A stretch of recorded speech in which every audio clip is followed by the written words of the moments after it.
Hey folks, this is Vint with Dad's Gaming Addiction, and today we're going to quickly check out Rebel Inc. This is a game that you can find on Steam for about 15 bucks. There's about $15 worth of DLC as well, so everything will run you 30 bucks unless you get it on a sale. So Rebel Inc. is a follow-up to the popular Plague Inc., which is by the same company, and it plays for the most part the same way. There is a main single-player game, there's weekly challenges, a campaign mode, there's multiplayer, scenarios. As far as multiplayer is concerned, there's both co-op modes and a versus mode.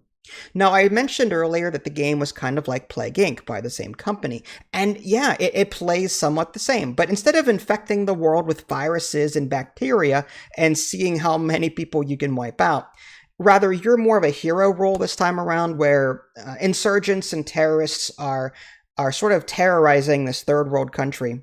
And you're going to be, as an outside party, bringing in troops to try and stabilize the region. Like in Plague Inc., you'll be able to choose advisors as you unlock them, and they will give you passive bonuses to the game that you're about to go into. If you're playing the campaign, you're going to be playing a series of missions, and in between each mission, you'll also be able to make some decisions there. It's kind of like a roguelite, where you're going to make decisions that will affect your next game in some way, whether it be good or bad. So when you first start out, you're going to choose a place for your headquarters, and I highly recommend that you pick one that cannot be attacked by multiple sides. Don't leave it out in the middle. I like to put mine in the corner of the map. That way it's very easy to protect. And your main goal, like I said, is to increase your presence there, to try and stabilize the region.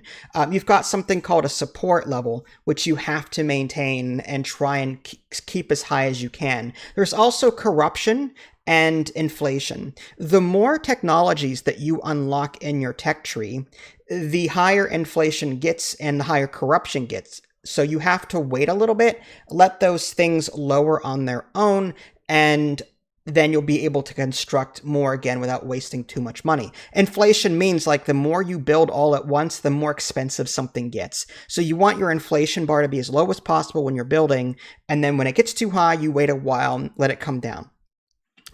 You'll be able to put things down like roads and power and farms and all sorts of various developments to sort of bring normalcy to the region.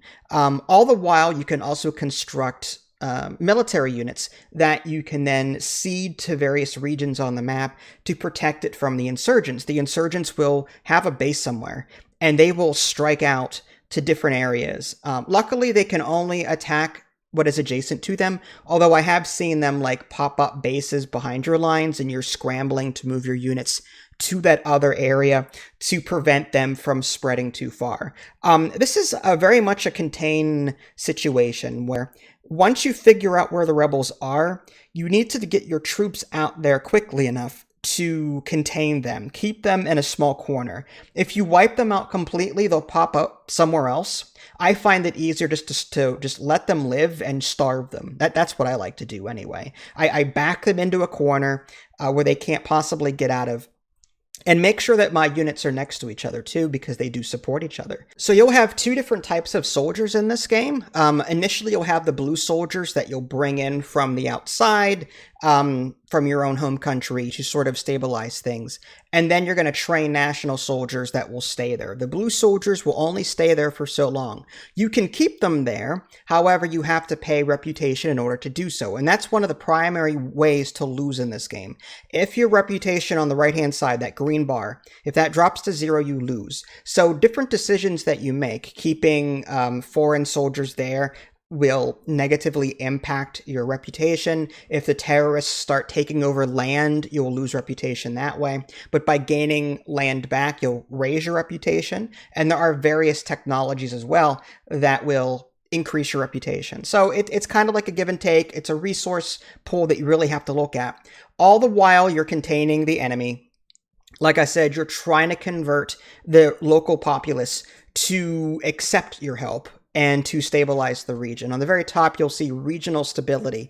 That's like kind of like in Plague Inc., where you'll see like how many people are infected and how many people died. In this case, it's how many people have converted from hostile to like fully supporting you. And that's what you're trying to do. You're trying to raise that green bar all the way to the top in order to fully stabilize the region. And it takes time to do it. Different regions will have different needs. Some will be rural areas, some will be urban areas, some will be farmland, some will require highways or roads, some will prefer this type of help, medical, or this type of schooling. All of this stuff, like I said, can be unlocked via those tech trees. So, you kind of have to pick and choose which ones you like, and then wait for your next batch of money. The game is played over real time, and every tick you gain so much money. Now, it's kind of weird.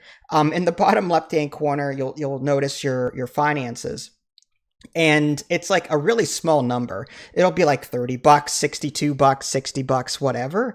And I'm like, that doesn't make any sense. Maybe it's $1 billion and it's just saying 62. It's just, I don't know. The number as an accountant just seems a little bit off to me. If I can run an entire war campaign off of $62, then there's a problem anyway.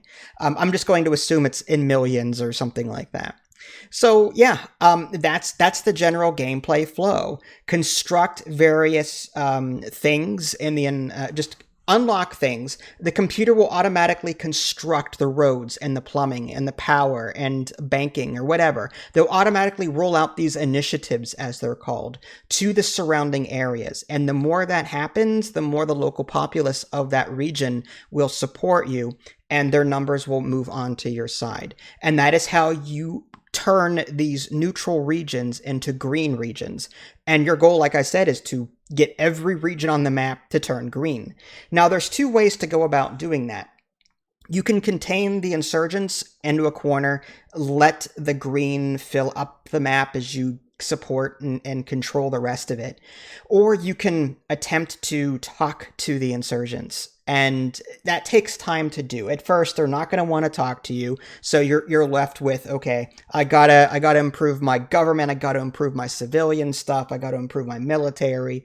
And over time, as you roll out more of these initiatives and more of these policies, you'll notice that the bad guys will want to talk to you more. What's cool is that depending on your starter person that you pick, like there's different like, I guess, headquarter people, but there's one that you choose out of like 5 or 6, and they have different technologies that are available in those trees. So, one guy might be more of a military route and have technologies unique to military. Other people, other people that you can pick might be a bit more carefree and more financial based. One likes to take risks at the cost of reputation, that kind of thing. So I love that. I love the fact that there are different people to choose from and that you'll be unlocking visors as you go, and that will change your playthrough. Even if you play the same map, Saffron Fields, the first one, over and over and over again, by picking different advisors and a starting headquarters person, whatever they're called, leader, I guess, you'll note that your playthrough is going to be slightly different because your strategies may change, your technologies may change a little bit. But like I said, over time, you will be able to try and initiate peace with the insurgents if you want to. There will be a peace bar that shows up on the right-hand side that will slowly fill up over time. On occasion, you'll be presented with prompts that will say, during peace talks, this and this happens. How do you want to proceed? Typically, in order to keep that peace bar filling up, you have to give up reputation in some way in order to keep the insurgents happy. If you manage to get that peace to 100, you can just sign the peace deal. You'll take a huge reputation hit, so make sure you've got a lot of reputation in reserve before you do that. But in securing peace with the terrorists, you almost instantly win. There's nothing else to do except wait for all of the green to fill the map. All in all, this is a really good game. I really enjoy it. I don't play Plague Inc. as much as this one. I like Plague Inc., don't get me wrong, but I love the area control aspects of this.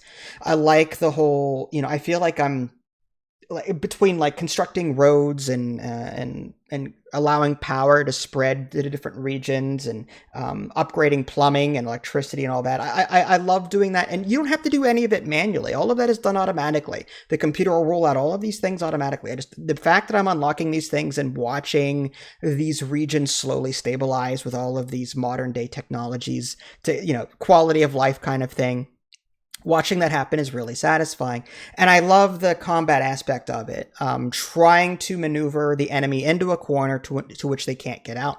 On the harder difficulties, it's a bit more challenging to do that, and it can be really hectic. But yeah, I recommend this. Go check out my co-op playthrough that I did with Ida Lee. If you want to see more of the multiplayer aspect of it, it's somewhere on my channel. Just do a search for it, you'll find it.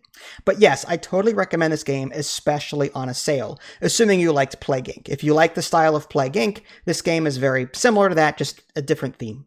This is Vince. Thanks for watching. I'll catch you all next time. Take care.